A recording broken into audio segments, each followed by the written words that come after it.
Bismillahirrahmanirrahim. Distinguished guests, brothers and sisters.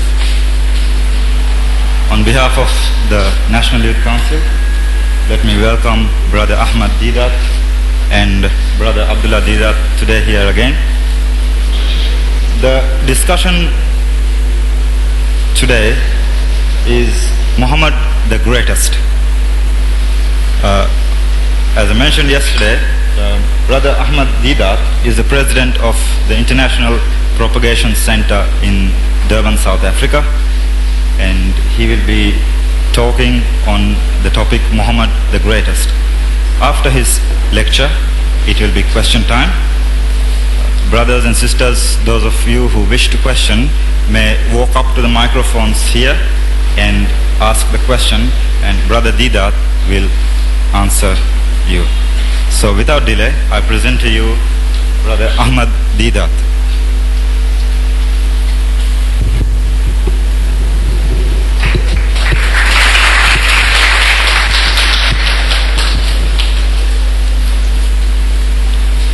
أعوذ بالله من الشيطان الرجيم بسم الله الرحمن الرحيم وإنك لعلى خلق عظيم صدق الله المولى العظيم. Mr. Chairman and brethren, the subject Muhammad the Greatest sallallahu alaihi wasallam, you see, it is very easy for anyone to praise his hero, to adulate his benefactor and boost him to the skies. It's very easy. And we always have a tendency to do that, our own heroes. But if tribute, testimony, if it comes from the outsider, from the opposition, then it is tribute indeed. Allah Bari Ta'ala, He praises His Prophet Sallallahu Alaihi Wasallam, our holy Prophet. In the verse that I quoted you from the Holy Quran, it says, وَإِنَّكَ لَعَلَى خُلُقٍ عَظِيمٍ. So most certainly thou, O Muhammad Sallallahu Alaihi Wasallam, standest on the highest pinnacle of behavior. I don't know whether you know where to find this in the Quran. I am quoting you the Quran. I'm sure you sense that it is the Quran. Where? You see, this ayah occurs in chapter Al-Qalam. There is a surah, chapter in the Quran called Al-Qalam. Verse ayah number 3. وَإِنَّكَ لَعَلَى خُلُقٍ عَظِيمٍ. Now, in a volume of this size in the Quran, where do you find it? You see, it is a very good practice. Whenever anybody quotes you the Quran and he gives you a reference, if you have a Quran at home, please go and check it up. Not that you distrust the speaker, but for your own benefit. Because once you see it again with your own eyes and you read it, it will become your permanent property. In other words, you will know exactly, and you will be able also to reproduce it to others, explain to others. So this is in Surah Al-Qalam. Where do you find Al-Qalam? I take it that every Muslim has a Quran at home. Most probably the Arabic Quran. And in the Arabic Quran, the Mashhaf, it's very difficult for us to find, because we are not so conversant with surahs. But if you have a translation, like this one that I have in my hand here, it is by a certain Abdullah Yusuf Ali. This particular Quran, you see, is the most beautiful production that has come out so far. Best translation so far. It has an ayah by ayah translation, verse by verse. Like our Qari, he read from Surah, what Surah? Al-Fatiha. Al-Fatiha means the opening. Now if you don't know where to find, that was the easiest surah to find. You know where? As soon as you open the Quran, it begins with Bismillahir Rahmanir Rahim, Alhamdulillahi Rabbil Alameen. Easy to find. Easy to find. Surah Fatiha. But if you didn't know, or Or if you told a non-Muslim that this is in Surah Fatiha, where will you find Fatiha? So in this translation there is an index at the back, just like a dictionary. Under F, look for Fatiha and it will tell you chapter number 1. Easy to find. He looks for Fatiha and it will tell you number 1. Surah 1, chapter 1. I said Surah Al-Qalam, look under Q, Qalam, it will tell you 68. And 68 is easy to find because every page is numbered.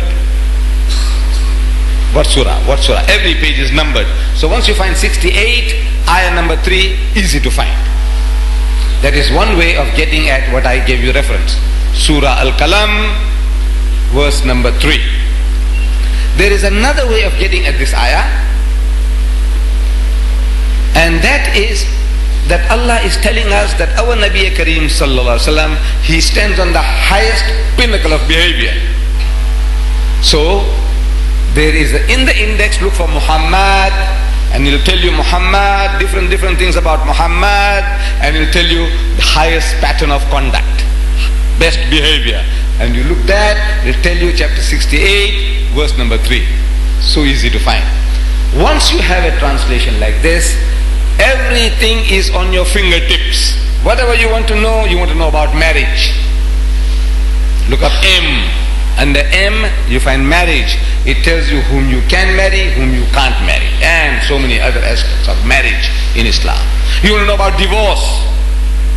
Where do you find divorce? Look under D. It'll tell you divorce. You'll see the Surah Talaq, or you find Surah Talaq, it'll tell you chapter so and so. What do you want to know? Everything on your fingertips. I don't know whether you have these Qurans available here. I was trying to help some people here. I said, look man, I want to have some Quran sent here. But so far I haven't come across people enthusiastic enough to discuss this matter, who and what you're going to do and how. But inshallah I hope to be able to arrange something that you can also have access to this translation if you already haven't got it here in the country. So Allah Bari Ta'ala testifies in the Quran that His messenger Muhammad, he is on the highest pinnacle of behavior. But I said real tribute comes from the enemy, the outsider.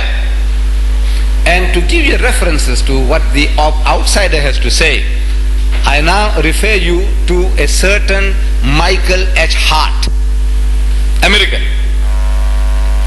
This American just recently published a book called The 100, The 100, or The Greatest 100 in History.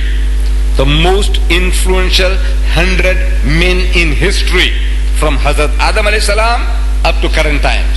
Who is the most influential person? And this man, American, Michael H. Hart, described as an astronomer, mathematician, and historian, he makes a research of the most influential men in history. And he gives us this list of 100 great names. And then he puts them in the order of seniority, greatness. And this American, he puts our Nabi Kareem sallallahu alayhi wasallam number 1, Muhammad sallallahu alayhi wasallam. Number 1, Muhammad.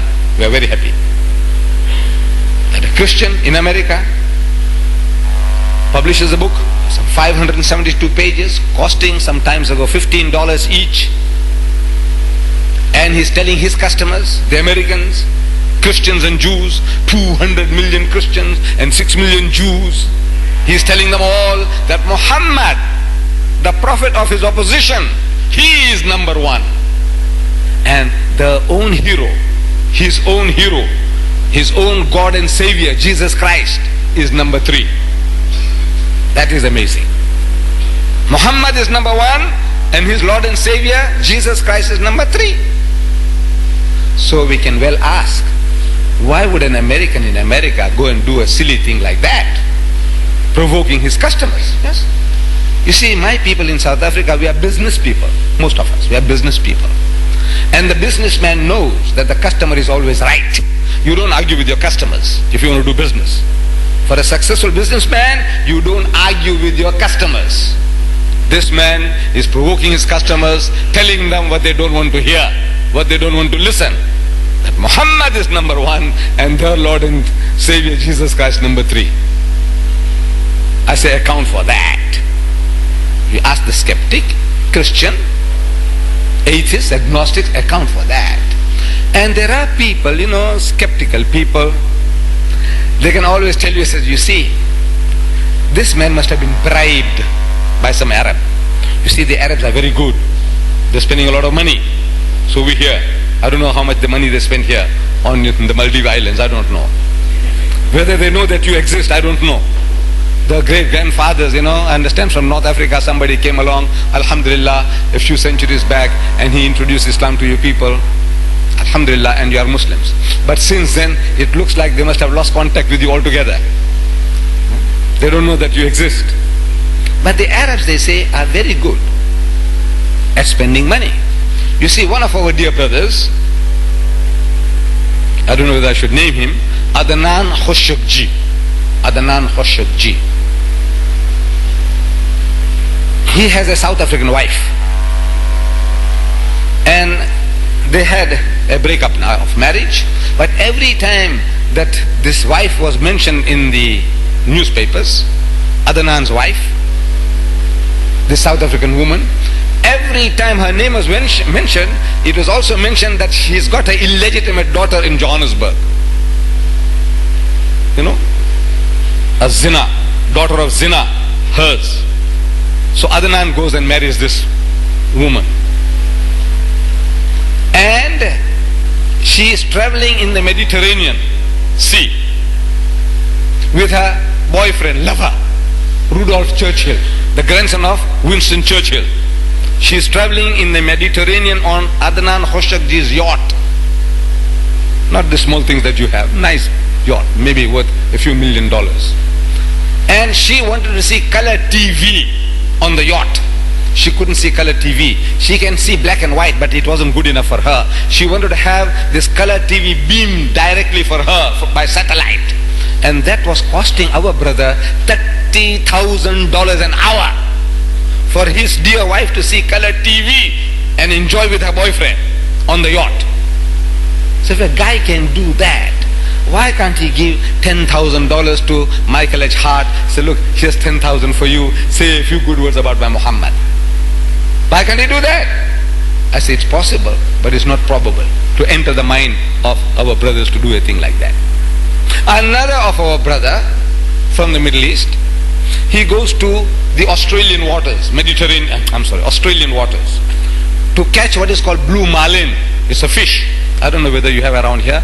Blue marlin. It's a fighting fish. If you hook it, you just don't pull it in, you don't reel it in. It gives you a good fight. And at times it comes out of the water as if it's like a bird flying out of the water. It's a very fighting fish. Blue marlin. So he went to catch blue marlin. And he didn't catch anything.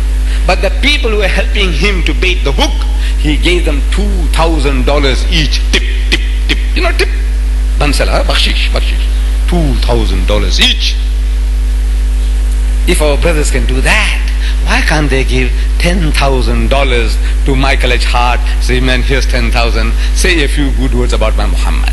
I say, again, it's possible, but it's not probable. Then in the Times magazine, July 15, 1974, American magazine, there were a series of essays under the heading, Who are History's Great Leaders? And different people, sociologists, psychologists, military men, philosophers, they all gave the heroes whom they esteemed to be the greatest leaders of mankind, leaders. This first one was from the point of view of influence, the most influential men in history. Muhammad was number one, the most influential. Look at it. Today, 1,000 million Muslims are influenced by his teachings. We as a people as a whole, we don't touch alcohol. We have some drunkards among us. Yes, whether among the Arabs or among us in South Africa, we have our black sheep like any other community. But as a people as a whole, 1,000 million people don't touch that abominable stuff. 1,000 million. Influence. You see, we pray 5 times a day. In my country, I say we are the most hygienic people in the country. So don't look at this. Don't look at my beard that I didn't shave for so many days. Don't look at that. But personal hygiene, there is not another community in my country that can say that we are cleaner than you. We are the most hygienic people. The Muslims. Where did it come from? Muhammad sallallahu alaihi wasallam. Influence, influence. So here now, leadership. So different people give their heroes, each according to his light. Some say Hitler. Really. Greatness of leadership. They're not talking about good or bad. That, he was a good man. No. They say greatness of leadership. At his behest, 90 million Germans were prepared to go on the march, war path. Death, destruction or destiny. They went to destruction. But 90 million Germans were ready to march at his behest. Whatever he says, goes. When he said march into Russia, they marched into Russia, attacked Russia, 2,000 kilometers non-stop. Slaughter. 2,000 kilometers, non-stop. Eventually, when the war stopped, by that time they had killed 20 million Russians. See, the guy was great. Leader, as a leader. Good or bad? We are not talking about good or bad. Some say Mussolini, some says Mahatma Gandhi, some say Confucius. Each according to his knowledge about his hero. See, I came across a Portuguese. You had very little contact with them. I came across a Portuguese. You see, in South Africa, tourists, they come along, and I conduct visitors to the mosque, the masjid. And he happened to be a Portuguese, chatting, and he tells me that Dr. Salazar is the greatest man that ever lived. Dr. Salazar. Have you heard of him? Yes. Well, my people did. At that time also I didn't know, never heard the name Salazar. But to him, Salazar is the greatest man that ever lived. Well, that's his experience, like a frog in the pond. He only knows the other frogs. He doesn't know what's happening in the ocean.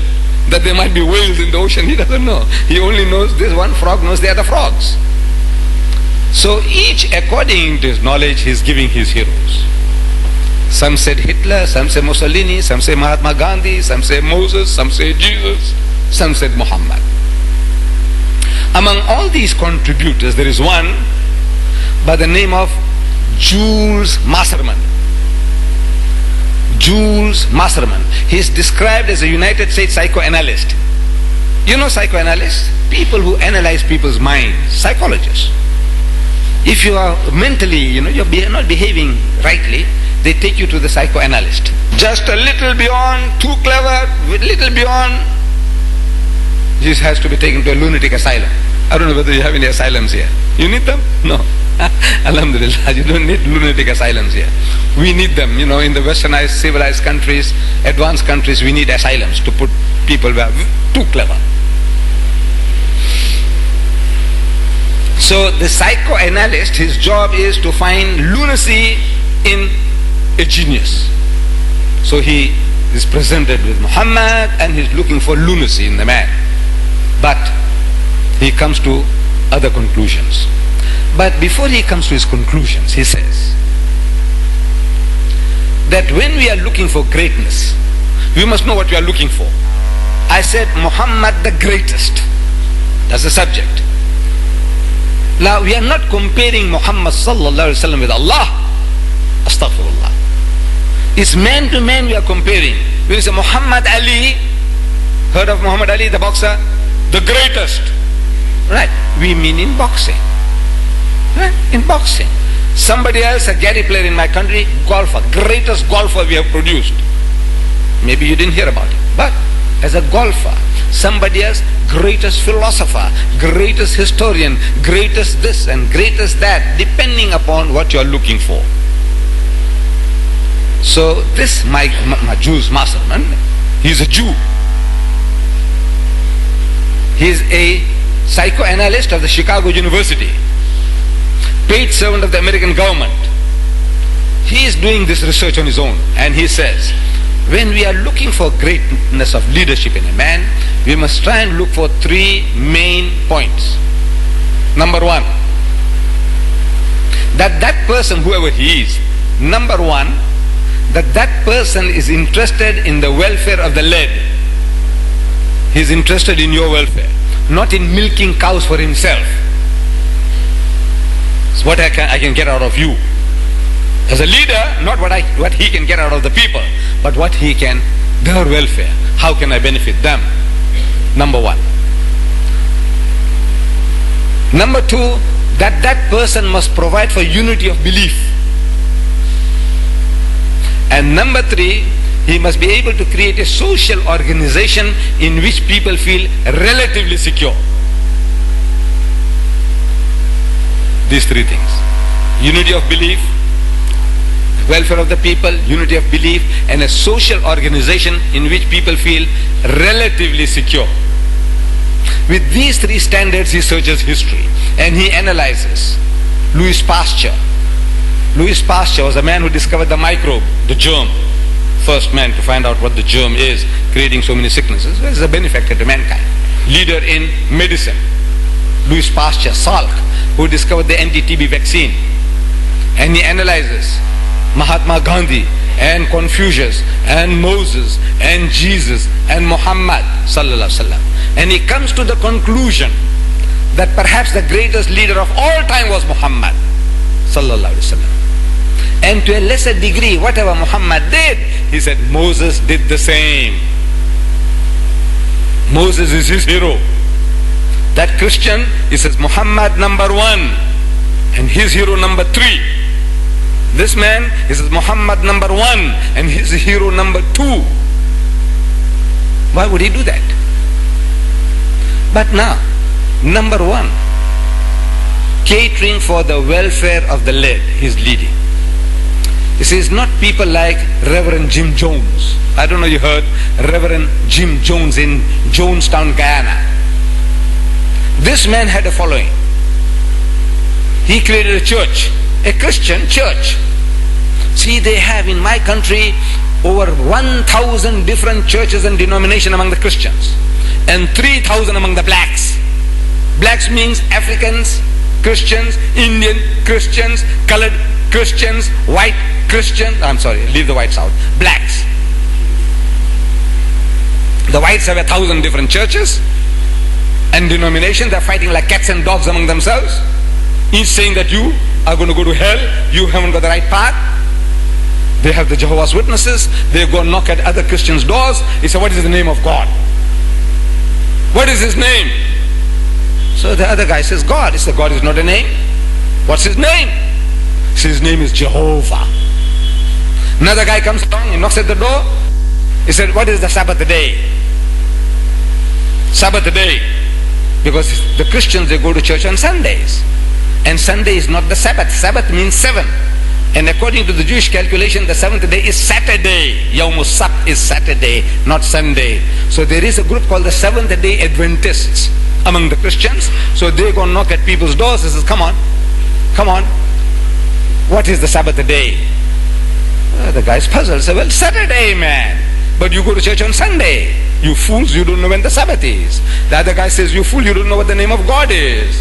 Another fellow comes along, he says, you, baptism, are you baptized? So some of them, they sprinkle water for baptism. He says, no, you fool, you must be immersed and be taken out. They're fighting like cats and dogs. They're looking for converts through their own churches. There's no peace among them. But they're united all when it comes to Islam. How to knock hells into the Muslims, that they know. But among themselves, they fight like cats and dogs. So this guy, Reverend Jim Jones, he created a church of his own. And he was milking these people, exploiting these people. And he was being caught out by the American government. And before he could be caught and exposed, he found that the best way out of his difficulty is to make his followers, everybody, to commit suicide. And he succeeded. His leadership, I think he's the greatest. I think he beats everybody, wallah. A man, there were 910 of his followers on that, in Jonestown. 910. He made 100% to commit suicide. You know, 100% of you, if I told you, look, it is night outside, I can't make you to believe it.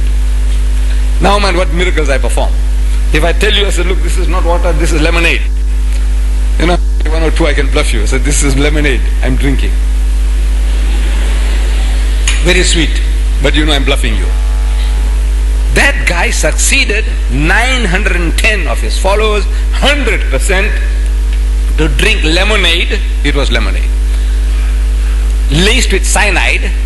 Cyanide was put inside, and he made everybody to drink. And they all drank, 910, and with him 911, 100% dead. Everybody. And it was found out that in the meantime, this man, Reverend Jim Jones, had salted away in the banks of the world $15 million in his own account. So all these followers were his milking cows. He was exploiting them. So no, whoever the leader is, number one, he is interested in your welfare. Unity of belief. Look at it. We have our little petty differences. Alhamdulillah, you know, you are a unique community among the Muslims of the world. You are all Muslims, alhamdulillah. You are all Shafis, alhamdulillah. You are all one language group, alhamdulillah. Amazing, amazing. You know, this is a unique situation. See, otherwise there are all these problems, racial problems. Where you come from? You have all types of blood mixed in you and you accept it. We are Maldivians. We are Muslims. Finish. The other guy says, I'm a Sayyid, I'm an Afghan, I'm a Pathan, I'm what and what and what not. Shh. I am a Hanafi, this is a Shafi, this is a Malaki, this is a Hanbali. We have our little petty differences. There's no doubt about that. But 1,000 million Muslims as a whole, we believe in the one and only Allah wahdahu la sharik. We all recite the kalima. We say, Ashhadu an la ilaha illallah wa ashhadu anna Muhammadan Rasulullah. We all believe 100% that there is but one Allah and Muhammad is his last and final messenger. Unity of belief. And a social organization in which people feel relatively secure. This is the type of community it creates. Relatively you are secure. You don't need dogs to guard your houses. Look, you haven't got dogs. Why haven't you got dogs? Because you got no thieves, no rogues, robbers to knock and break your house down. Why haven't you got dogs? They are good animals, faithful animals for keeping the burglar away. But you have no burglars. You don't need dogs. You don't drink. You don't brawl in the streets because you don't drink. Can you see? A social, I am safe. I feel safe walking around. Whether it's midnight, I haven't had opportunity of walking around at midnight because too many puddles of water. But otherwise I might have taken walks at random. And I know I'm safe. Wallah, you see that? There's no drunks there. They say, hey, where is this guy going? Hey, where you come from? No, nobody. Peace, peace, peace. A social organization in which people feel relatively secure. You can say 100%. Nobody's 100%. But relatively secure. These are the three standards by which Jews masterman, he said, our Nabi Kareem sallallahu alaihi wasallam, Muhammad Mustafa is the greatest leader of all times. So I said, how does it come about? Account for it. So again, the skeptic might say, somebody bribed him also. He said, look man, here's 10,000 for you. Say a few good words about my Muhammad. And he did it. I say again, it's possible, but it's not probable. These things are possible, but it's not probable to enter the mind of the Muslim to do a thing like that. But going back in history, in 1854, a Frenchman by the name of Lamartine, he wrote a book called The History of the Turks. And in this history of the Turks, as you know, incidentally, they happen to be Muslims. So while talking about the Turks, he happened to mention about our Nabi, Muhammad sallallahu alaihi wasallam. And he makes a mention about him. This Lamartine, in 1854. And he gives us, this is the greatness, the ingeniousness of the Westerner. He is looking for qualities which we didn't think of. Influence, leadership, that other man, social organization, unity of belief, welfare of the led, all these are different standards of looking at a man, a greatness in a man. This Lamartine, he says, if greatness of purpose, smallness of means, and outstanding results are the three criteria of human greatness, who could dare to compare any great man in modern history with Muhammad? I hope you don't mind. It is a bit warm here. And you don't mind me rolling my sleeves. He said, if greatness of purpose, smallness of means, and outstanding results are the three criteria of human greatness, who could dare to compare any great man in modern history with Muhammad? He is daring. He is daring his people, the Westerners. Bring your candidates, anybody to compare with this man. But these are the three standards he gives. Greatness of purpose. What the man is out to do. What is Muhammad out to do? A reclamation of the whole of mankind. He says, وَمَا أَرْسَلْنَاكَ إِلَّا رَحْمَةً لِلْعَالَمِينَ. Allah testifies in the Quran that we have not sent you, O Muhammad, except as a mercy, alameen, to the whole of creation. We have not sent you but for this, that you are a mercy to the whole of creation. Alameen, alam means the world, and alameen means the worlds. That's his mission. Greatness of purpose, smallness of means. So how does he start? Before he is born, his father dies. By the time he's 6, his mother dies. His grandfather, Abdul Muttalib, is looking after the child. Very soon he dies. Then he's looking after his uncle Abu Talib's goats. Once at the age of 12, he went with his uncle to Syria on a trade journey. A 12-year-old lad. No education. No royalty to back him up. No political party to back him up. Nothing. Smallness of means and outstanding results. 1,000 million Muslims today. Outstanding results are the three criteria, standards of judging, of human greatness. He said, who could dare to compare any great man in modern history with Muhammad? He dares. Produce your candidates. And he ends his beautiful tribute by saying, philosopher, orator, apostle, legislator, warrior, conqueror of ideas, the restorer of rational beliefs, of a cult without images, the founder of 20 terrestrial empires and of one spiritual empire. That is Muhammad. With regards all standards whereby human greatness may be measured, we may well ask, is there any man greater than he? Is there any man greater than he? And the answer is reposed in the question. Meaning, no man greater than Muhammad. The greatest man that ever lived was Muhammad. I'm asking, who bribed him? 1854, the whole Muslim world was in the gutters. Whole Muslim world, except for 3 or 4 nominally independent Muslim states, every Muslim nation was under subjugation. India, my own country, was under the British. Indonesia was under the Dutch. And look all around, the French and the Portuguese, everywhere they had conquered Muslim lands. Mozambique, a Muslim territory, like yours was. It would have just fallen the same way that Mozambique had fallen. Mozambique. Today, 60% of the people of Mozambique are still Muslims. After 500 years of Portuguese rule, Mozambique was a Muslim country. It was the Muslim governor of the place when the Portuguese, with the superior gunpowder, knocked hells in him and captured that part of the world. His name was Musa bin Baik. Musa bin Baik was the governor.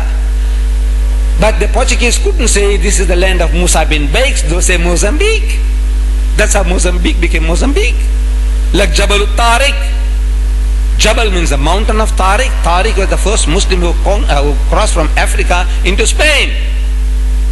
So they can't say Jabal Tariq, they say Gibraltar. Say Manila. In the Philippines, the Muslim traders were there. There was an outpost, a Muslim outpost, Ma'amanullah. with the help of Allah, they reach that distance. Ma'amanullah, this is manillah. So, I said, now at the time in 1854, when the whole Muslim world was under the Christian domination, who bribed Lamartine? Tell us, who bribed him? Today, yes, possible. Not probable, but possible. Who bribed him? No answer. Muhammad must be great. Then, 14 years before Lamartine, for the first time in the Western world, there was one man who had the temerity or the foolishness to give credit to our Nabi. One man, Westerner, the first man, 1840. A fellow by the name of Thomas Carlyle. He is described as one of the greatest thinkers of the past century. He delivered a series of lectures in 1840 in London to his Anglican audience, Anglican Christian audience, under the headings Heroes and Hero Worship. And he chose our Nabi Kareem sallallahu alayhi wasallam as his hero prophet. In his theme of lectures, his hero prophet was Muhammad, not Moses, not David, not Solomon, not Jesus. Muhammad was his hero prophet sallallahu alayhi wasallam. And he gives a lame excuse to his audience as to why he's going to do some justice to this man Muhammad. Why? Because he says, he's telling them, assuring them, don't be afraid. He said, you see, as there is no fear, he says, of any of us, him and his other Anglican Christians, any of us ever becoming Mohammedans. That's the term they use for us.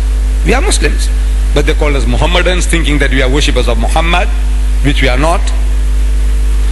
See, this is the Westerner's sickness. He is a Christian because he is the worshipper of Christ. The worshippers of Christ are Christians. The worshippers of Buddha are Buddhists. So they think the worshippers of Muhammad must be Mohammedans. Good logic. No, the logic is good, it's right.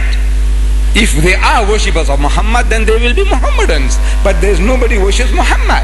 I don't know in the Maldives if you do that.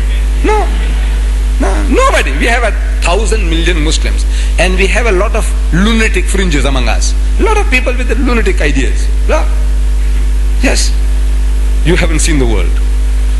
See, there are lunatics also among us. You know, funny ideas they have. But there's not a single lunatic who worships Muhammad. Amazing. We have a lot of other lunacies, but not the worshippers of Muhammad. That lunacy is not there. 5 times a day, every day of the year, the Muslim is reminded in the azan, Ashhadu anna Muhammadar Rasulullah.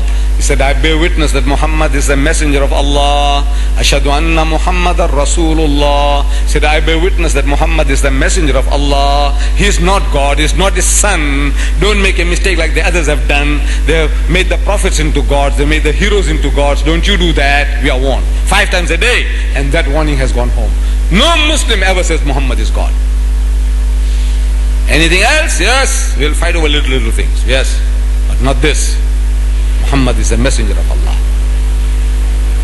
So he says, as there is no fear of any of us ever becoming Mohammedans, I mean to say all the good things about him that I justly can. Because there's no fear. If he feared that anybody will be converted, he wouldn't do justice. Because people in his time were trained to hate the man Muhammad and his religion. They were trained like dogs are trained in South Africa to hate black people. Dogs are trained. The dogs are colorblind. Of course you won't know. You have no dogs. Dogs are colorblind. They can only see black and white and shades of gray. So you can train the dog to do many things, many tricks, but you can't make them to recognize colors. Because to him green and blue means the same, and red is the same. Like in black and white TV. So they train dogs in my country to hate black people. You want me to tell you how? But of course you won't need it. You have no dogs here. But you want to know how they train dogs to hate black people. They train them. So the white man, the Christian in the West, was trained to hate the man Muhammad and his religion. Trained.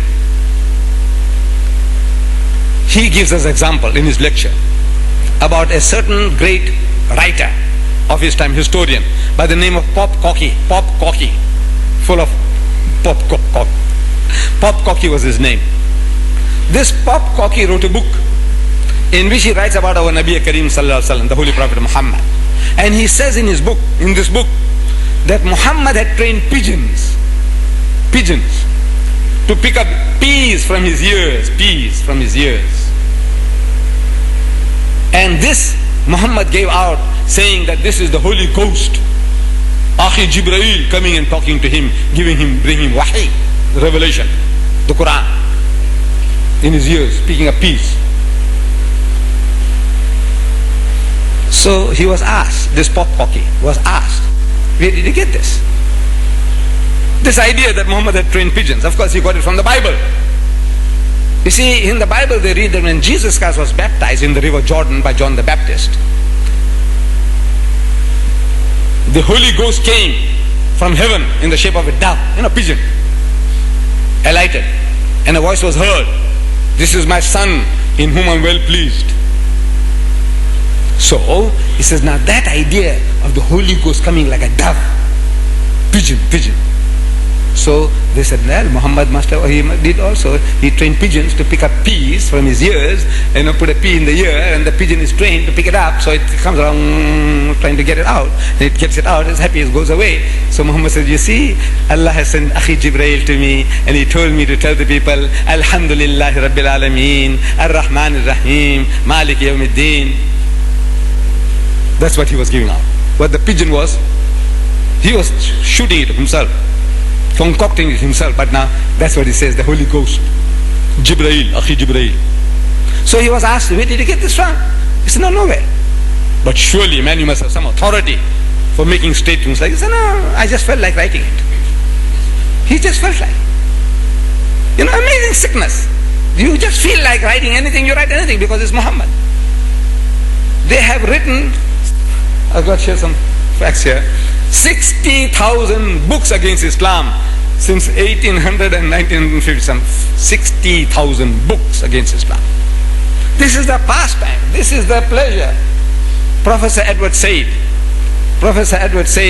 he is an Orientalist, he is not a Muslim, a Palestinian Christian. He writes in the Times magazine that 60,000 books have been written by Christians against Islam. Do Muslims do that? Have you got time for that? What a thing to do. There's nothing else to do. 60,000 books have been written. And when we talk anything, say, the Muslim is very hard. He's attacking us. When you question them, they say, you're attacking us. We are only asking because they are telling us that we're going to go to hell. And we don't want to go to hell. Who wants to go to hell? Who wants to go to hell? Not even the Hindu. Not even the Zoroastrian. He worships fire, but he doesn't go inside. Nobody wants to go into the fire. But now they want to send us to hell. They said, look, we don't want to go to hell. They want to save us. But now look, what are you offering us? How are you going to save us? We want to know. So when you start questioning, they say, you're attacking. They can say what they like about the Prophet of Islam, about Islam. They say what they like and they get away with murder. But you dare not question them. The most intolerant people, they are the most intolerant people. We listen to all types of rubbish from everybody. And we can smile it off, or we say, no man, you have got it all wrong. But the most intolerant of people are the Westerners. They are the most intolerant. They want to give you no peace. They want to pervert you. They are terrified of you. You know that? You're a small nation. But you see, in the ultimate, the people who rule this world, according to Allah's law, will be the righteous, the God-fearing. See, all the civilizations in the world that have gone down, the Roman civilization, the Islamic civilization, every civilization you can think of that went down, it didn't go down for lack of guns or weapons. Morality was the downfall. The Roman Empire, morality. The Muslims, morality. You leave morals, you go down.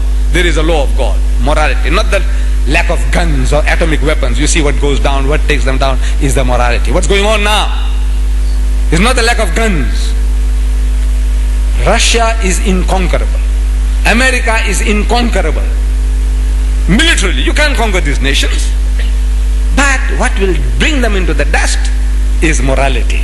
And they know that well. The nations, when you study history, every nation has gone down. They didn't lack swords and spears. Morality took them into the gutter, destroyed them. And they can see the Muslim world. As bad as we are, as backward as we are the most moral people. And we are destined to rule the world according to that law of God. So, how to pervert you? How to make them one of their own? They are rotten to the core. They are rotten to the core. Wallah, if you study them, you don't have to study them. You don't have to. You get their books. The Christians, let them tell you about themselves. Let them tell you. You don't have to go and put your nose into every filth and dirt, every nook and corner to find out what is smelling. You don't have to do that. You ask them and say, look, tell us about yourself. So, the greatest evangelist of the modern age, a fellow by the name of Jimmy Swaggart in America, his daily budget is $1 million a day. I don't think your yearly budget is $1 million. I don't know. I'm just guessing. Maybe more. Alhamdulillah. But $1 million a day, this man's budget. The guy with whom I debated, Swaggart, $1 million a day. You listen to the tape and you'll hear me telling him on his face. It says, now, in your December 1985 issue of the Evangelist, your magazine, you say now you need $1 million a day. $1 million, how many rupees? You count it. 10 million rupees a day, 9 million rupees a day. That man has written many books about the shortcomings in his own country. Here is one. Incest. He has written this. Incest. You know what's incest? Do you people know? All of you know incest. Those who don't know what is incest, please put up your hands. You don't know what's incest. No, there's nothing to be ashamed of. Wallah, nothing to be ashamed of.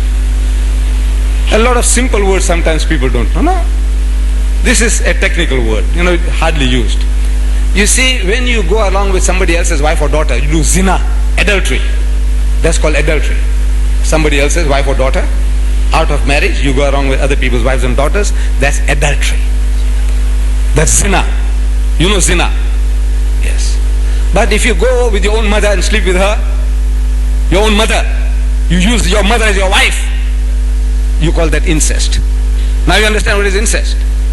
You go and cohabit with your own sister, that is incest. With your own daughter, that's incest. With your own sister is incest. With your daughter-in-law is incest. Now you know what's incest. He says, incest. He says here, the dark stain on our society, on American societies. 13%, 13 out of every 100 white people, American Christians, they commit incest with their own daughters. They sleep with their own daughters, using them as wives, their own daughters. There's no backward nation on earth who does that. He's saying, he's crying. And in this book, he's giving us that in the Holy Bible, there are 10 cases of incest. In this holy book. As if this is the textbook on incest. If you want to know what type of incest you can do, get this book. It will tell you 10 different cases of incest. Father cohabiting with his daughters is here. Son with his mother is here. Father-in-law with his daughter-in-law is here. Brothers and sisters are here. In this holy book. But they want to push this down your throat. He said, you're going to go to hell with this Quran. You say, you haven't got it. You must put this book away and take this now. He'll teach you 10 different types of incest. He'll teach you. This Quran can't. Wallah, it can't. There is not a single case of incest in this book to tell you, you can do this and that and that and that. There's nothing here. But they're telling you, get rid of this book. And get this, and it'll take you to heaven. And it'll take you to hell here and hell in the hereafter. Both. Jahannam both ways. Here, you'll be in hell. 8% of the whites of South Africa, they commit incest with their own daughters. 8%. That's what they tell us. Maybe more, but they tell us 8% of the white people in South Africa, Christians, they're committing incest with their own daughters. Americans, 13% they commit incest with their own daughters. And that nation is worried about you, want to take you to heaven. They are in hell now, and they want to take you to heaven.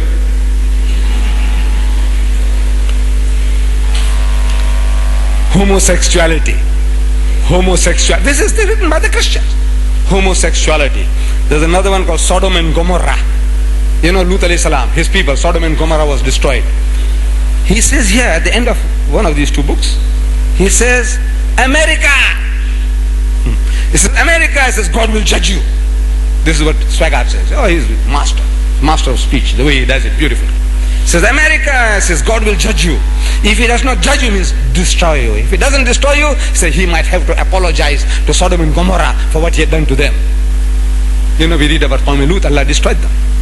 In other words, Allah destroyed them for this, unnatural lust. For that, Allah destroyed them. He says, if God doesn't destroy you, he'll have to apologize. I'm very sorry, you know, I treated you too hardly. God will have to apologize. Make tawbah to Sodom and Gomorrah. That's what he says. In other words, you have gone to such lengths. 300,000 sodomites, Qawm Lut, they gathered in San Francisco on a pilgrimage, led by 50 lesbians on motorcycles. And they want to save you. No, they want to corrupt you. They want you to be like them. Then they know you have no chance of ever ruling them. The Muslim world has got no chance. If you behave like them, you will go the same way that they will go. Otherwise, you are destined to rule the world. Allah is telling us in the Quran, He's given you a deen, He said, لِيُزَهِرَهُ عَلَى الدِّينِ كُلِّهِ. A deen that is to master, overcome and supersede them all. Kulli. Whether it be Hinduism, Buddhism, Christianism, communism, every ism, Islam is destined to master them all. So وَكَفَى بِاللَّهِ شَهِيدًا. And enough is Allah as a witness to this fact that is going to make His deen to prevail with you or without you. But this is the destiny. How to undo that destiny? Very easy. Come and corrupt you.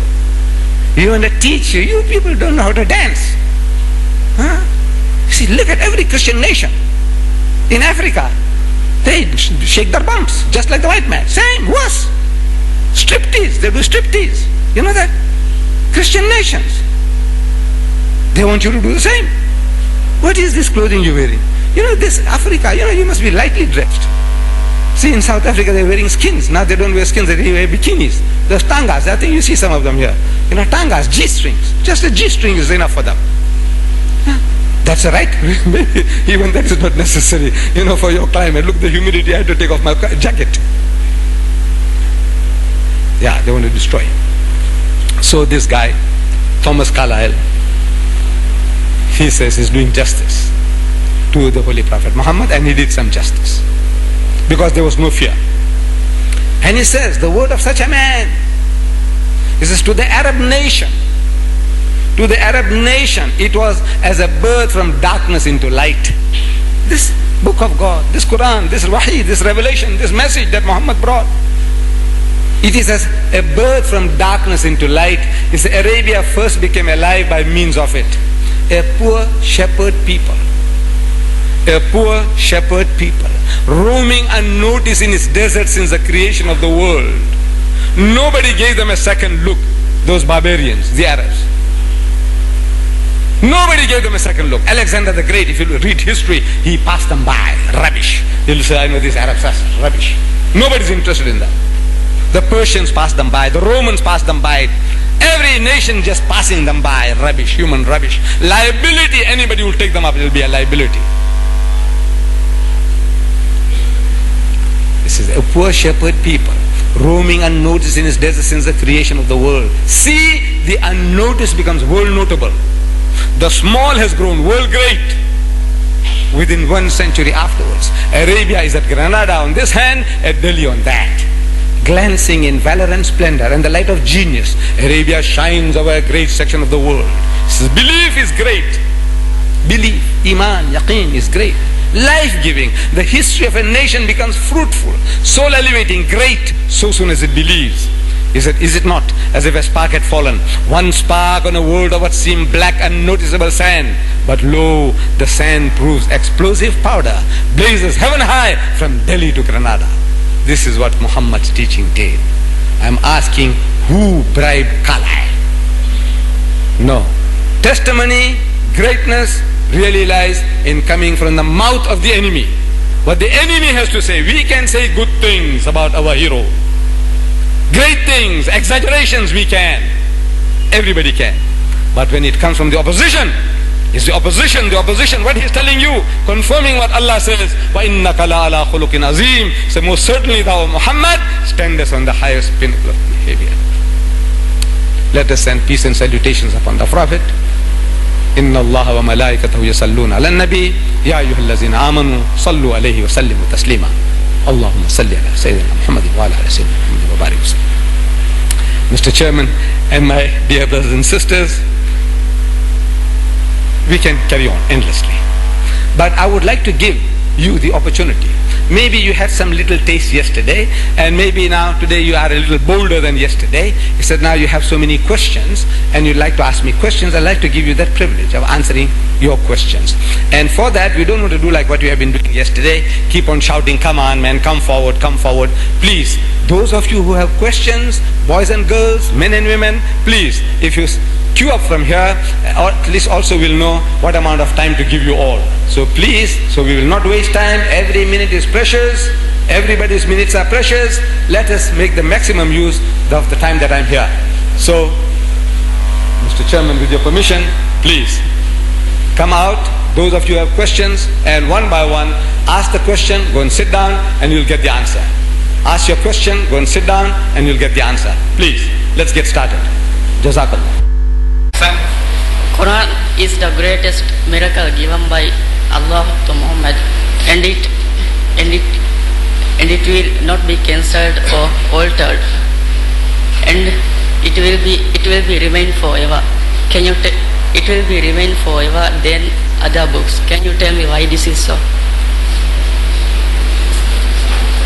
Right.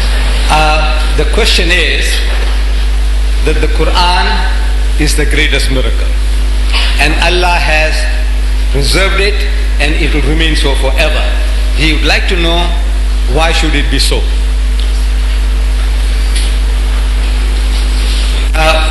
This is Allah's kalam, is the last and final revelation of Allah Bari Ta'ala. Our Nabi Kareem sallallahu alayhi wa sallam, Allah says, is Khatamun Nabiyyin. He is the last of the prophets. A prophet is the one who is in direct communication with God Almighty, Allah Bari Ta'ala. And if that communication is finished, then there's no more further guidance. Therefore now, the guidance that is given must be perfect for all times, to suit all our needs, answer all our problems. And at the same time, that book of instruction must be preserved. And Allah Bari Ta'ala guarantees that in the Quran. See, the book guarantees itself. It says guarantees. Allah says, Inna nahnu nazzalna dhikra wa inna lahu lahafizun. That it is for us to send down the revelation, and it is for us to protect it. And we have seen, history testifies to this, that this is the Quran that Muhammad left. Not this printed in Durban, South Africa, but the contents inside is the same Quran, word for word. Whatever was left by Muhammad sallallahu alaihi wasallam, this is the book. And in 1400 years, from the time of our Nabi up to today, nobody can bring an iota of evidence, one dot of evidence to say that this verse was taken out or this verse was inserted. 1400 years. Friends and foe alike, the enemies and friends, they all testify that this is the book that Muhammad left. There is not another book on earth which can boast such preservation, that for 1400 years nobody has been able to touch it, to add or to delete. Whereas there are other books on earth, like the Bible, the Holy Bible. This is the Holy Bible. Daily it's being changed, daily. See, this is what is called the Revised Standard Version of the Bible. See, this one here happens to be the King James Version of the Bible. King James Version. I said, what's the difference? The bulk of Christians, they don't know. What's the difference? I said, look, there are chunks and chunks have been taken out of this and thrown away. They produce this one. Chunks and chunks of it. You see, but the generally ordinary Christian doesn't know. Who produced this? Christians. Not produced by Muslims or Jews or Hindus. This is produced by Christians themselves. And they tell you there's so many things that is in here. There are so many mistakes, errors. and shortcomings that they had to revise it. And this system of revising is a continuous process. They haven't come to a settlement yet. What is in one, they take out from the other. What is in the other, they take out from the other. And it's a continuous process because they have not yet finalized that this is the word of God. Allah claims that this is my book. The Bible doesn't claim that Bible is my book. God doesn't say anywhere in the Bible that the Bible is my book. There's not another book. There is not another book which claims for itself its name. This one claims the title Quran for itself. It says, Qaf wal qalami wa ma yasturun ma anta bi ni'mati rabbika Qaf wal Quran al Majid. This is by the Quran full of majesty. Quran, the Quran names the Quran itself. The word Bible, in this vast volume, the word Bible is not there. The word Bible is not there. It's on the cover, yes. See, who wrote the cover? God? Moses? Who wrote it? Nobody. They wrote it. They put the Holy Bible. They wrote that. In the whole vast volume inside, the word Bible is not in the Bible. It's amazing, you see. It's an amazing situation. 100 years, there are Arab Christians. The Arabs of the time, they were averse to receiving this message. They were not happy with the Quran. The mushriks. And he was challenging them. They should have produced something. He said, look, Muhammad, you say, Qul huwa Allahu ahad, Allahu samad, lam yalid wa lam yulad. Here, we have produced this one. They have nothing. They could, and 1400 years. Christian missionaries. There are books on Arabic we learned from the Christians. Triton, a Christian, he wrote books. Who's that guy? Lane's lexicon. It's the best lexicon, means like a dictionary of Arabic. Written by who? By Christian. Somebody was showing me in our library, a concordance of the Quran by Reverend Ahmed Shah. Reverend, Christian. He did the concordance of the Quran. Right? They are great men, learned men, scholars, Christian, Arabs. But they haven't brought an ayah yet to challenge, to confront this book and say, look, here is something that we can also produce. So there are evidences after evidence, and our senses tell us. What is this man Muhammad talking about? It's unlike the Bible or any other religious book. This book is addressing your problems, mankind, guidance, teachings. It's not fairy tales. You see, like I gave you an example, 10 cases of incest. What do you do with that? You want to commit incest? You want to learn what you can do? Is that why the book of God is said? To teach you what you can do? And then you are doing it? No. There it is. This proof, any man of sense, reason, he can see that this is not the book of man. This is not the book of Muhammad. An illiterate man, he didn't know how to read or write. He could never have produced this book and answering all your problems. The problems of mankind. What are your problems? Come. Your drunkenness, your surplus women, come on, what problems you have? Problems of racism. Every problem, this book deals with it. If it has no solution, then we'll have to look for another book. We'll have to wait for another prophet. But you won't need that. Thank you. Next. I have 3 questions. I beg your pardon? I have 3 questions. 3 questions. No. What you do, you ask one and you go right at the back. No, to be fair. Then when your turn comes again, you ask another question and you go to the back. Give everybody a chance. No. To be fair. Because if you ask 3, by the time you ask 3, I will have forgotten the 2.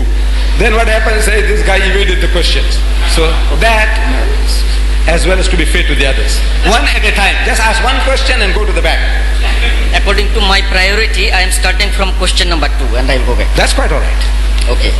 My question number 2 is, Islam permit 4 wives at a time. In certain societies, men might take advantage of it. Men might? Take advantage of it. Advantage of it. Advantage of it. In fact, they do. Consequently, divorce rate goes high and the women are subjected to untold miseries. In such societies, can the marriage laws be suitably amended to ensure women's right and honor? Thank you. You can, yes, take it. Very good. The question was that Islam allows up to 4 wives. And there are people who take advantage of this permission, and also they take unfair advantage over our daughters. I know about a man, I heard, I was shocked that he's been through 24 already. He had married 24 women here, one of your Maldivites, he married 24 women, and he divorced one, and then he married another, and he divorced her, and he married another. 24 he has gone through already.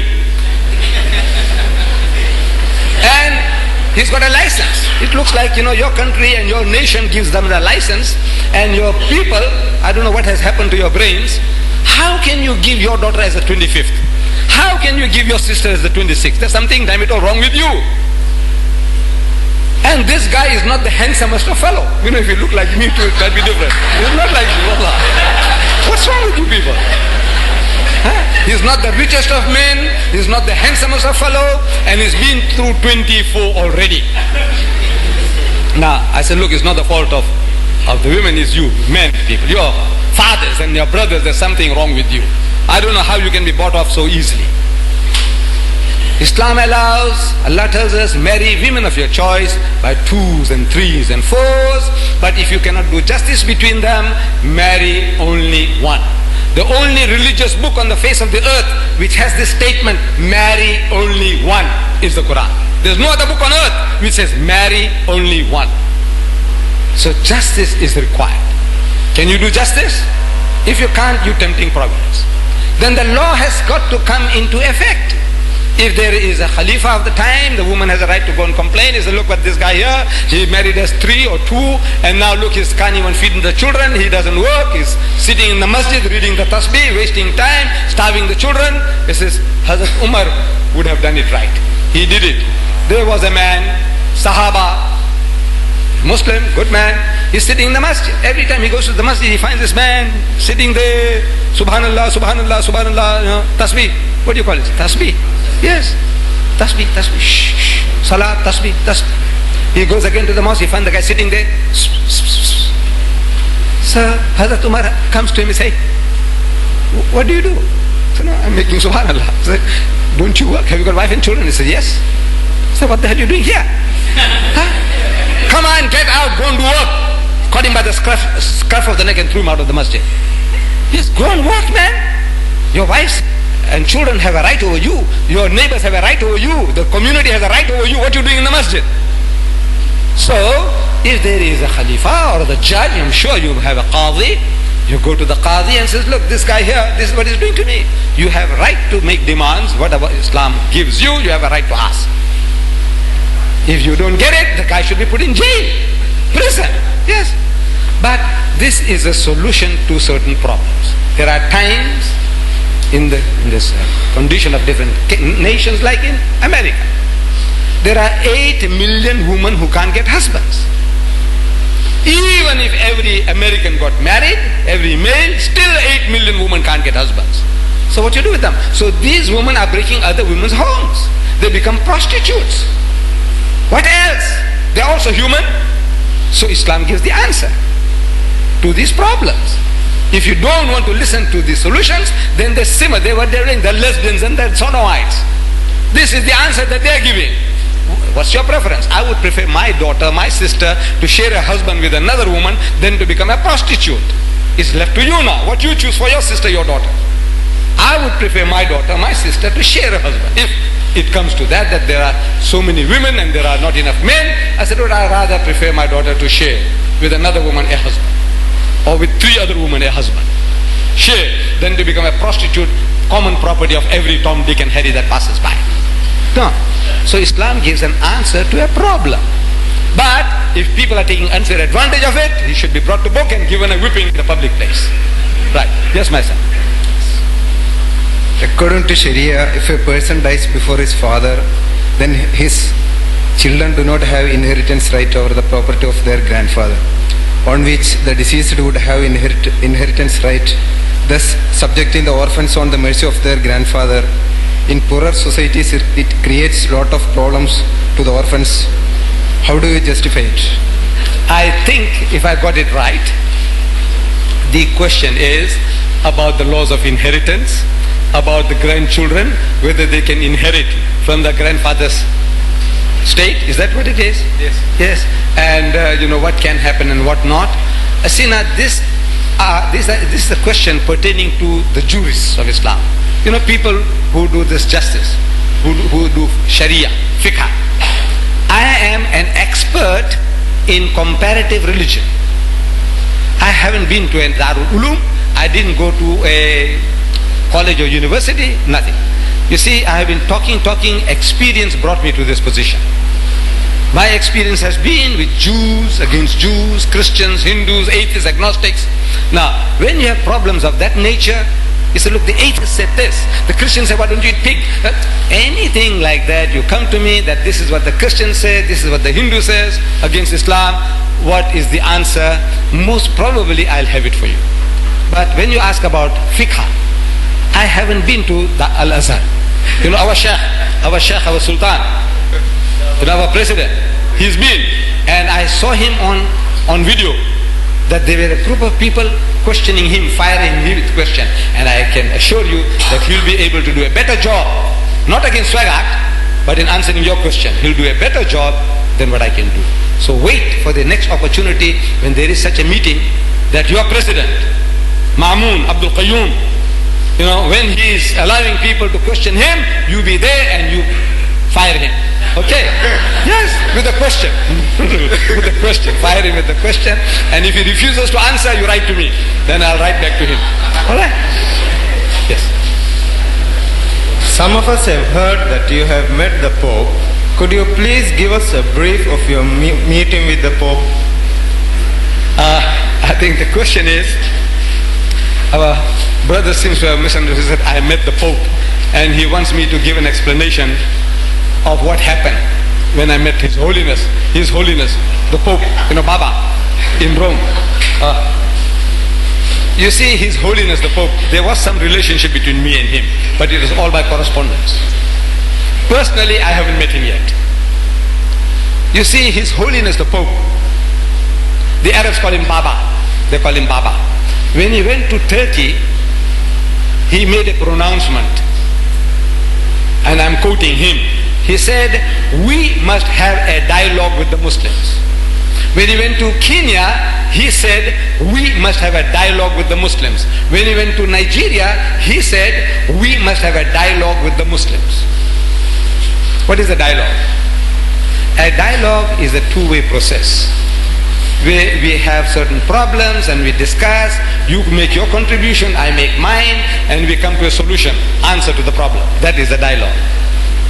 Is that what he's telling the people? No. Actually, he is playing a game. He is a master psychologist.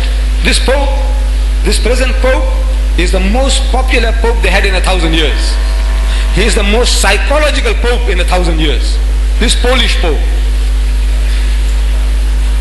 Wherever he goes, I give example, he goes and kisses the ground, and he makes the Muslim happy, he makes the Hindu happy, he makes the Christian happy. Master psychologist. When he says about dialogue, he is actually telling his people, go and convert the Muslims. But he doesn't use the word convert, because if he uses the word convert, the Muslim going to react. Because when his priest will come along with his dog collar, the collar turned upside down. He says, good morning, good morning. Straight away he's come to steal your children, want to come to pervert your children. So you'll say, get rid of him somehow. Some excuse, get him out of the house.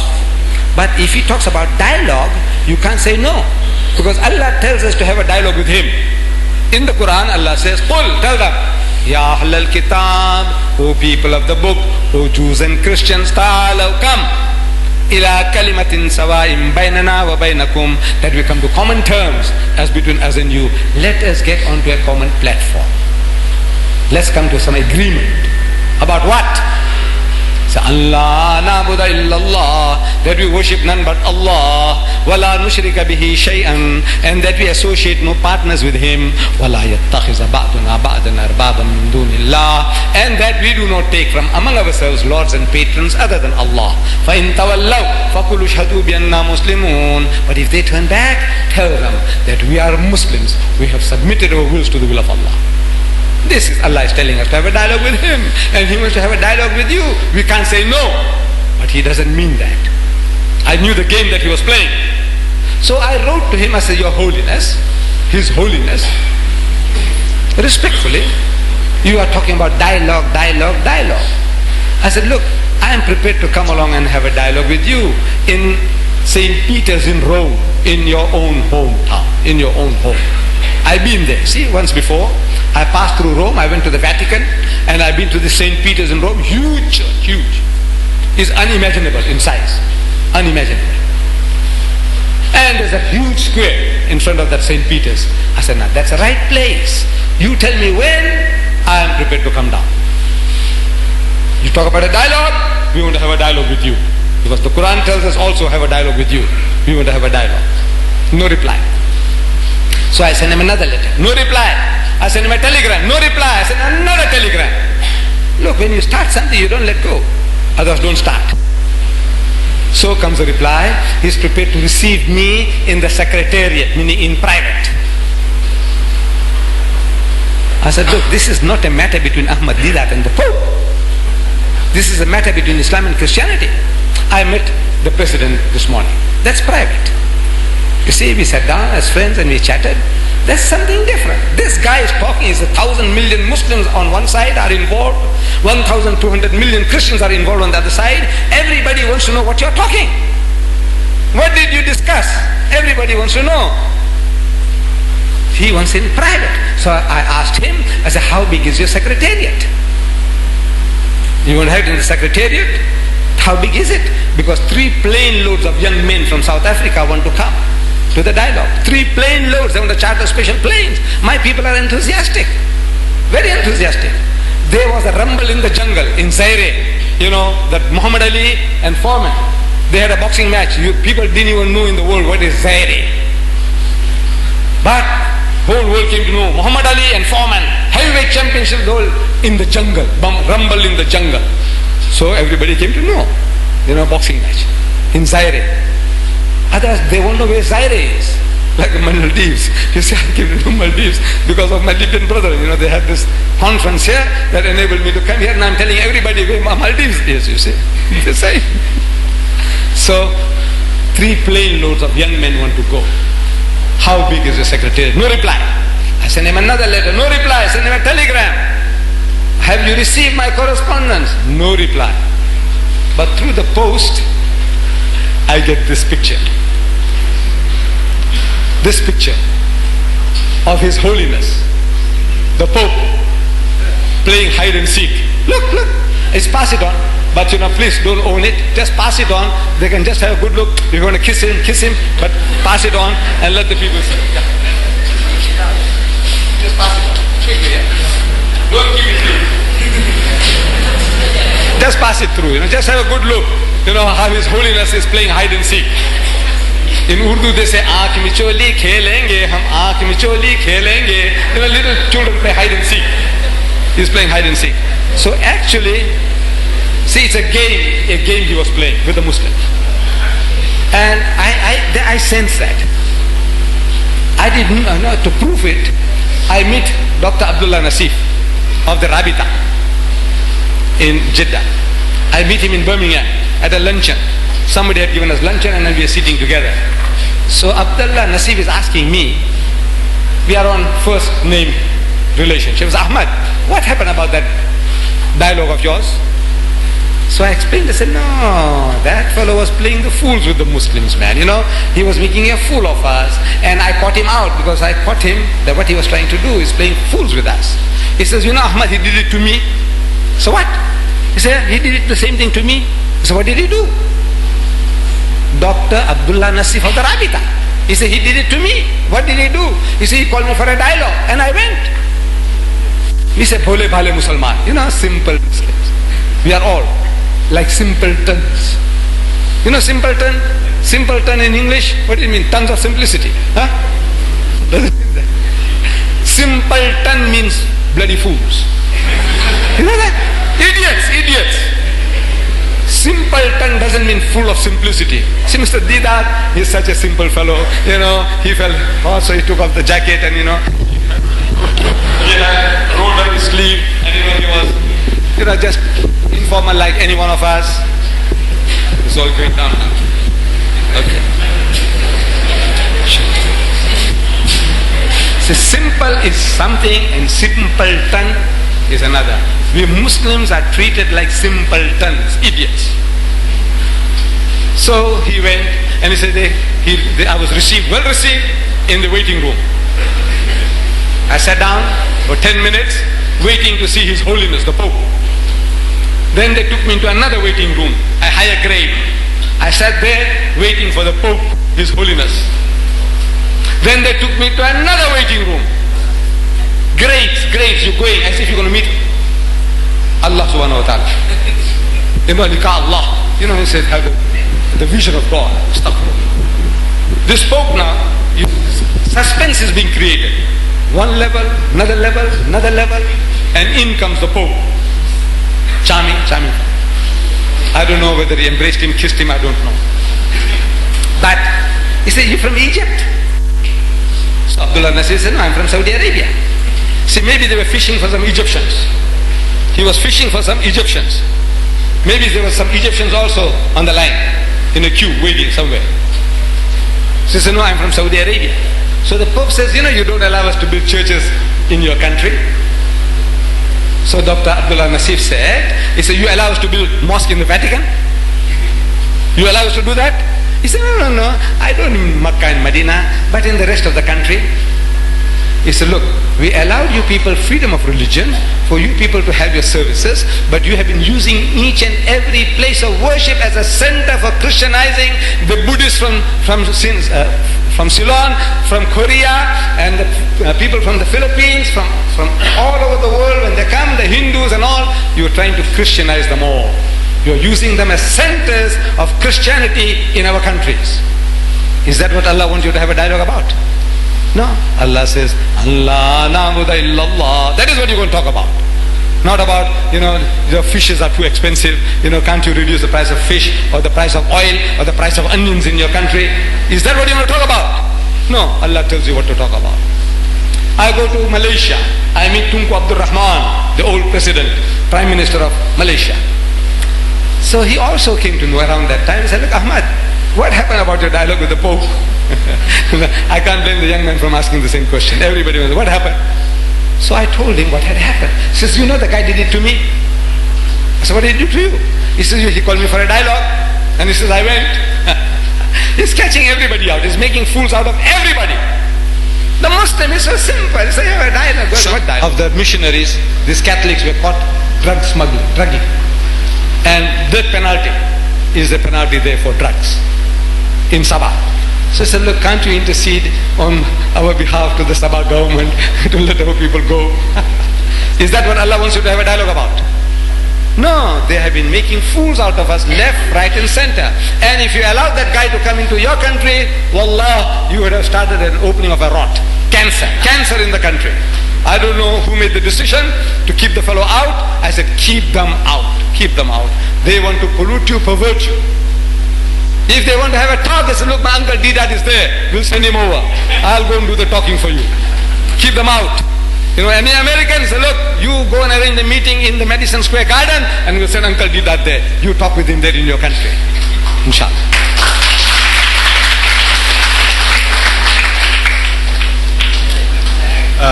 We, the Muslims, believe that everything was created and programmed by God, Allah Ta'ala. And we also heard that life history of a human being is written and programmed before his birth. If it is so, what is our fault for committing a sin? I think what the young man wants to know is that Allah created man, and with his life history written, like taqdeer, his taqdeer is all written down, that you will be a rapist, you will be a murderer, you will be a thief, you will be a cutthroat, you will be a cheat. Everything was written down. See? And then now, if that is so, Allah wrote these things down for me, Ahmed Deedat, what a horrible fellow will be, Hitler, he's going to kill 6 million Jews, incinerate them. How can God make him to account for it? It's a very fair question. If God wrote that Hitler must incinerate 6 million Jews, how can God ask him, hey, why did you incinerate 6 million Jews? Because Allah wrote it, he must do it. If Allah wrote that, I must punch somebody innocently on the jaw. And so I got to do it. Then your law, nobody can catch me. I said, look, Allah said, hit him, so I hit him. What can I do? No. You see, what it actually means is that Allah knows. Allah knows everything about everybody. But He didn't write it. He didn't make you to do it. See, that's quite a different thing from knowing. Knowledge is one thing, and making you to do is another thing. See, we have certain knowledge. We have certain knowledge, like the Volkswagen. You don't know about Volkswagen motor car. You see, I own a Volkswagen Beetle motor car. Oh, you know about boats. You see? And in the boat, you see, you buy a new boat. I buy a new boat. I'm a stranger. I say, I got a lot of money. I say, I want to buy a boat and I want to go one of your islands, that furthest island that you're in your country. I want to visit the place. So I get a pilot. See? And I bought the boat. I said, fill up petrol. So he fills up the tank. I said, right, go, move. He says, sir, you see, this amount of petrol, we need spare drums of petrol. I said, no, I got plenty of money in my pocket. He said, look, money is no good. What you need is petrol. I'm stubborn. I said, no man, there's a brand new boat and the tank is full of petrol. You take me to my destination. He says, Saab, it won't go beyond that certain island. He's telling me, sir, beyond that certain island, you see on the map that beyond this way, it won't go. I said, man, it's a brand new boat full of petrol, move. He says, right, boss said, I told you. So, you move. So he goes, and around the island he was telling me, the boat, finish. Now, am I going to blame the pilot? I said, you damn fool, why you getting stuck here? He said, sir, I told you. What made him to tell me that? Is he God? Huh? No. From experience he knows that this amount of petrol can only take you halfway. So that is through experience, knowledge. Our knowledge is acquired knowledge. We can predict so many things. You behave like this, my son, you won't go very far. Sooner or later somebody is going to break your jaw. The way you are behaving, looking for a fight, looking for trouble everywhere. So look, you won't go very far. Before you go around the corner, somebody will bash you. What makes me to say that? I know from experience that you can't behave like that and get away. You get the idea? So from experience I'm telling you. From experience the pilot is telling me. Our knowledge is dependent upon experience, knowledge. Allah's knowledge is self-knowledge. To Him everything is now, here. Past, present, future is an open book. So it is in His knowledge, but He hadn't written, you do this and you do that. If He had written, then there is no accounting. But there is no written. See, this is people talk like that. It's written. It's not written, it is in His knowledge. Next one. I think the queue is increasing. This is only 2 minutes more. This is the last question. This will be, I'm very, very sorry, my brother with the 3 questions. I don't know whether it's still there, but you appreciate. Yes, this is the last question. It's Every good thing has an end, you agree. And I'm an old man to old machine, I'm sweating too. It's said that everybody is born to this world as an innocent and clean baby. Now, say when his parents, when he's bringing up, he is converted to Christian, and this baby was died before he was too young to know what is right and what is wrong. So who will be punished for this? Every individual will have to account for himself according to his knowledge, according to his opportunities. All these factors are taken into account before Allah passes judgment. He is not unjust. If you never heard the name God, Allah in your life, in a primitive society, let's say there's multi-violence, nobody heard the name God, nobody heard the name Allah, and they live like animals according to their own primitive standards. Allah will not ask you, why didn't you believe in my Jesus? Why didn't you believe in my Muhammed? Why didn't you fast? Why didn't you make Hajj? No questions. Each will be asked according to his experience, knowledge, know-how, capacity. So if the child born to Muslim parents, but somehow the Christians, these missionaries, they take over the child and Christianize the child, and the child in his life or in her life never comes across any other knowledge except what was brainwashed into it, Allah will be more merciful to that person than to the guy to whom knowledge, instructions, corrections had been delivered. So everybody will be given an opportunity according to his knowledge, background and experience. Opportunity. No opportunity can't be had. Allah will be merciful. But we will be questioned. Suppose we had an opportunity like in my country. The Muslim is in big trouble in my country because we have non-Muslim women working for us, non-Muslim men working for us, and we are too busy to deliver the message. You too, if there are people working with you who are Christians, or working for you who are Christians, and if you don't deliver the message, you are in trouble. See, because Allah will ask you on the day of judgment, didn't you deliver the message to that person that he was going off the track? He said, no, Bari Ta'ala. I said, why not? I was too busy. He said, you're too busy doing what? Looking video. Deedat's videos. Huh? There's no redeeming grace. Even Deedat's videos. You are in trouble. So, everybody, according to his opportunity and capacity, he will be judged. Inshallah.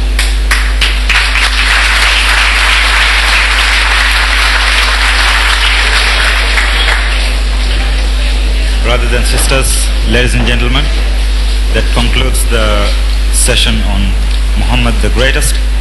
Now, Mr. Deedat will be leaving us tomorrow, that's leaving Maldives. So, on behalf of all the audience and Maldives Youth Center, we thank you very much, Mr. Deedat, for spending this yesterday and today with us. We indeed have benefited much. Thank you very much.